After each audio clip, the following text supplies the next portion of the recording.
நண்பர்களே, நம்ம எதை பத்தி பார்க்க போறோம்னா பூஞ்செடியை பத்தி பார்க்க போறோம். பூஞ்செடியில 2 விதமான கனகாமரம் இருக்கு. இப்ப பாத்தீங்கன்னா இது மஞ்சள் கனகாமரம், இது பாத்தீங்கன்னா டெல்லி கனகாமரம். இதுதான் 2 விதமான கனகாமரம். இப்போ வந்து நம்ம எதை பத்தி பார்க்க போறோம்னா, நம்ம நட்டுக்கிறது பாத்தீங்கன்னா ஃபுல்லா மஞ்சள் கனகாமரம். மஞ்சள் கனகாமரத்தை எப்படி நம்ம என்னென்ன செய்வதுன்னு பத்தி இந்த வீடியோல பார்க்கலாம் வாங்க.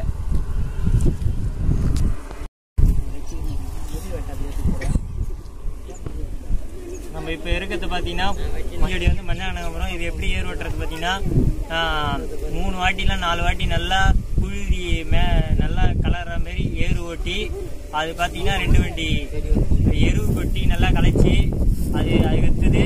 பார்த்தீங்கன்னா 3க்கு 3 ஒரு பாத்தி கட்டி செடி நட்டு அன்னைக்கே ஒரு தண்ணி விட்டு 1.5 நாளைக்கு பச்சை கட்டுற வரைக்கும் ஒரு வாரத்துக்கு இல்லை 2 வாட்டி நல்லா தண்ணி விட்டு இது நல்லா பச்சை கட்டி 1 மாதம் ஆனவனே ஒரு களை வெட்டி அது பார்த்தீங்கன்னா களை வெட்டி அது கொஞ்சோண்டு மருந்து போடணும். மருந்து வந்து டிஏபி, அதுக்கடுத்து டிஏபி போட்டு நல்லா தண்ணி விட்டு அதுக்கடுத்து மேலே பார்த்தீங்கன்னா கொஞ்சம் எரு கொட்டி நல்லா இது பண்ணிங்கன்னா செடி நல்லா வளரும். அதை பொறுத்து பார்த்தீங்கன்னா ஒரு 60 நாள் இன்னும் 70 நாளில் மொட்டு விட்டுரும். இப்போ பார்த்தீங்கன்னா தெரியும், இது வந்து 5 வருஷம் செடி. நாங்கள் இப்போ உங்களுக்காக சொல்கிறதுக்குனால இப்போ சொல்கிறோம். பார்த்தீங்கன்னா 90 நாளில் பூ டெய்லியுமே பூ வரும். பூ டெய்லியுமே பெருக்கணும். பெருக்காது விட்டிங்கன்னா வெயிலில் வந்து வெளுத்துடும். வெளுத்து பார்த்தீங்கன்னா மொத்தமே இதுவாகிடும், வேஸ்ட் ஆகிடும். இப்போ பார்த்தீங்கன்னா நாங்கள் வந்து இது 5 வருஷம் செடி பார்த்தீங்கன்னாலே தெரியும், பெருசாக என்னோட அளவுக்கு மேலே இருக்கும். இப்போ பார்த்தீங்கன்னா நீங்கள் பார்த்துருக்கீங்களான்னு தெரியல இந்த மஞ்சள் கனகாமரத்தை. இப்போ தான் நீங்கள் பார்த்து இருப்பீங்க. பார்த்தாலும் உங்கள் வீட்டுக்கு எதிரில் இல்லைனா பக்கத்து வீட்டில் அதுமாரி இடத்துல தான் பார்த்துருக்கீங்க. மார்க்கெட்டிங் அவ்வளோவா பார்த்துருப்பீங்களான்னு தெரியல. நாங்கள் பார்த்தீங்கன்னா மார்க்கெட்டிங் பக்கத்தில் இருக்கு பார்த்தீங்கன்னா காஞ்சிபுரம் தான். எப்பவுமே இப்போதைக்கு பார்த்தீங்கன்னா இப்போ மழை டைம்னால இப்போ ஒரு பூ அவ்வளோவா தெரியல. வெயில் டைமில் கண்டிப்பாக ஒரு 5 கிலோ இல்லைனா ஒரு 6 கிலோக்கு வரைக்கும் நாங்கள் பறிப்போம்.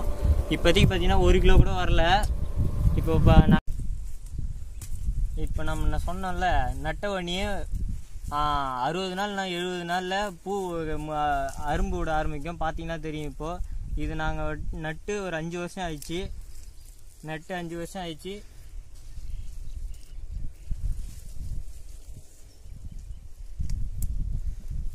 இப்போ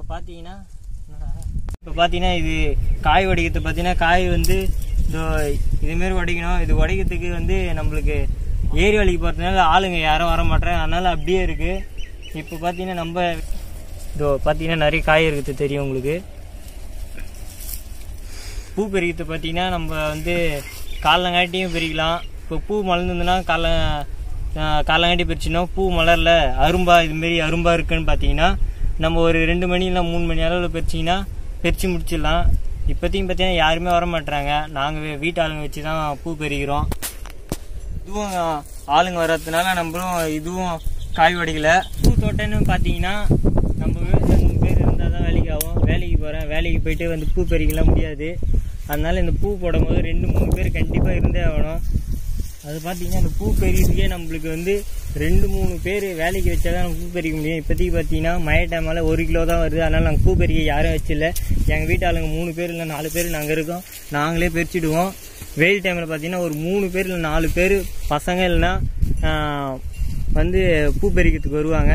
இப்போதைக்கு பார்த்தீங்கன்னா மார்க்கெட் நிலவரம் பார்த்தீங்கன்னா சாதாரண நம்பர் வந்து அந்த முகூர்த்த நேரத்தில் ஒரு 1 கிலோ வருதுன்னா 1 கிலோவுக்கு வந்து 500 ரூபாய் இல்லைனா 600 வரைக்கும் சாதா கனகாமரம் போகும். நம்மளது பார்த்தீங்கன்னா மஞ்சள் கனகாமரம் வந்து 1 கிலோக்கே எப்போ முகூர்த்த நேரம் வந்தாலும் எது நேரம் வந்தாலும் 100 பூ 20 ரூபா. அப்படி பார்த்தீங்கன்னா 1 கிலோவுக்கு ஒரு 200 ரூபா 250 ரூபா தான் கிடைக்கும். சாதா கனகாமரம் நாங்கள் போடுறதில்ல. சாதாரண போட்டால் எங்கள் செடி எல்லாமே செத்துது. அதனால நாங்கள் இதை போட்டுருக்கோம். இப்போதைக்கு பார்த்தீங்கன்னா இது களை வெட்டுறது பார்த்தீங்கன்னா இது எதுக்கு பார்த்தீங்கன்னா நாங்கள் இவ்வளோ பெருசாக மஞ்சள் கட்டியிருக்குன்னு பார்த்தீங்கன்னா செடி கீழே விழாது. மழை கீழே பெஞ்சா தண்ணி அதிகமாக தேங்கிச்சுன்னா செடிக்கு வேர்பூச்சி அடிக்கும். அதனால நாங்கள் செத்துருன்னு சொல்லிட்டு பெருசாக பாத்தி கட்டியிருக்கோம். கீழே போயிட்டு தண்ணி கீழே போகிற மாதிரி இது பண்ணிக்கிறோம். தண்ணி பழத்துக்கு டக்குன்னு பாஞ்சிரும். இது பார்த்தீங்கன்னா இது வந்து 5 வருஷம் செடி. எவ்வளோ பெருசாக இருக்குன்னு பார்த்தீங்கன்னா தெரியும் உங்களுக்கு. 5 வருஷமாக நாங்கள் எவ்வளோ நாளாக பராமரித்துட்டு வரோம். பார்த்தாலே தெரியும். இது வந்து இன்னும் ஒரு 2-3 வருஷம் கூட கண்டிப்பாக வரும். நல்லா பராமரிக்கணும். இப்போதைக்கு பார்த்தீங்கன்னா மழை காலத்தினால நாங்கள் இது பண்ணாமல் இருக்கோம். தண்ணி விடத்தை பார்த்தீங்கன்னா வாரத்துக்கு ஒரு வாட்டிலாம் தண்ணி இருக்கிறத பொறுத்து உங்கள் கிணறு நல்ல தண்ணியாக இருந்தால் 2 நாளைக்கு இல்லை 3 நாளைக்கு ஒரு வாட்டி விடலாம். அப்படி இல்லைன்னா வாரத்துக்கு ஒரு வாட்டி விட்டுனா இது போதும். மழை டைம் பார்த்தா இது தண்ணி விட தேவையில்லை, அப்படியே இருக்கும். ஒரு வாரத்துக்கு இல்லை 2 வாரத்துக்கு கூட.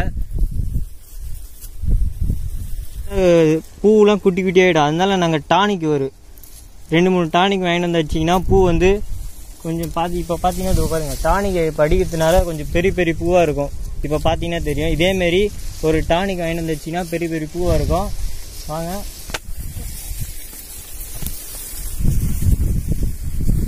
நாங்கள் இதில் வந்து இப்போ பார்த்தீங்கன்னா சாதாரண நடும்போது இப்போ சின்னதாக கட்டை போட்டு தண்ணி போய் விடுங்க. இந்த மஞ்சள் கணவர் பொறுத்த வரைக்கும் ஏன்னா சின்னதாக பாத்தி கட்ட முடியாது நம்மளால ஒரே ஸ்ட்ரெயிட்டாக இப்போ பார்த்தீங்கன்னா தெரியும். நாங்கள் ஒரே ஸ்ட்ரெயிட்டாக தண்ணி போய் விடுறதுக்கு கரெக்டாக இருக்கும். நம்ம அதிக குட்டியாக போட்டுருந்தோம்னா வேலைக்கு ஆகுது. இந்த செடியில் நம்ம கைகள்லாம் குத்தத்துக்கு வேண்டிடும். அதனால நாங்கள் ஒரே ஸ்ட்ரெயிட்டாக இதுமாரி பாத்தி கட்டி ஒரு லைனுக்கு ஒரு இதுவும் மடை வச்சுட்டுனா போயினே இருக்கோம் தண்ணி. நாங்கள் இது பார்த்தீங்கன்னா வீட்டுக்கு தேவைக்கு மட்டும்தான் இந்த புதினா செடி போட்டுருக்கோம். பார்த்தீங்கன்னா தெரியும். இப்போ வந்து நாங்கள் வீட்டுக்கு தேவைக்கு இங்கே பார்த்தீங்கன்னா அறுத்ததுனால தான் இதுமாரி இருக்குது. இன்னும் போச்சுன்னா இதோ பாருங்க நிறைய இருக்குது. இன்னைக்கு இல்லை நாளைக்கு அறுத்துடுவோம். வரப்பு காலியாக இருக்கக்கூடாதுன்னு சொல்லிட்டு பார்த்தீங்கன்னா வாழை மரம் நட்டு இருக்கோம். வாழை மரத்தில் பாருங்கள் நம்மளுக்கு வீட்டுக்கு தேவையானது நம்மளுக்கு வாழைக்காய் இருக்குது. அதுக்கடுத்தது இப்போ பார்த்தீங்கன்னா வாழைப்பழம் இருக்குது. வாழைப்பழமும் காய்க்கும். இப்போ பார்த்தீங்கன்னா வாழைப்பழம் நம்மளது இல்லை. இப்போ அது கூட விர போட்டு பார்த்தீங்கன்னா பலாமரம் இருக்குது. பலாமரம் ஒன்று நட்டு இருக்கோம். அதுக்கடுத்து விர போகிறதுல நாங்கள் நிறைய செடி நட்டு இருக்கோம். பார்த்தீங்கன்னா ஒரு முருங்கை மரம், ஒரு சப்போட்டா, அதுக்கடுத்து ஒரு நெல்லிக்காய். இது வந்து கொஞ்சம் தித்திப்பாக இருக்கும், நல்லா இருக்கும். ஆனால் அதுக்கடுத்து இது வந்து குண்டு நெல்லி, பெருசாக இருக்கும். விற்கிறதுக்கு மார்க்கெட்டிங் தான் நல்லாயிருக்கும். அதுக்கடுத்து பார்த்தீங்கன்னா நாங்கள் நிறைய நட்டு இருக்கோம். வேஸ்ட் ஆகக்கூடாது நிலம் சொல்லிட்டு மாமரம். அதுக்கடுத்து இது வந்து மாதுளம்பழம். இது வந்து கைனி வேஸ்ட் ஆகக்கூடாது, நாங்கள் எதுக்கும் வீட்டு தேவைக்கு யூஸ் ஆகும்னு சொல்லிட்டு கைனியை சுற்றி எல்லாத்தையும் நட்டு இருக்கோம். அதனால நீங்களும் வேற எதுவும் வேஸ்ட் பண்ணாமல் எல்லாத்தையும் நடுங்க, வீட்டுக்கு தேவையாக இருக்கும். எல்லாரும் நம்ம ஒரு விவசாய யூடியூப் சேனலை லைக் பண்ணுங்கள், ஷேர் பண்ணுங்கள், கமெண்ட் பண்ணுங்கள், சப்ஸ்கிரைப் பண்ணுங்கள், பக்கத்தில் பெல் பட்டனை கிளிக் பண்ணுங்கள். நன்றி, வணக்கம்.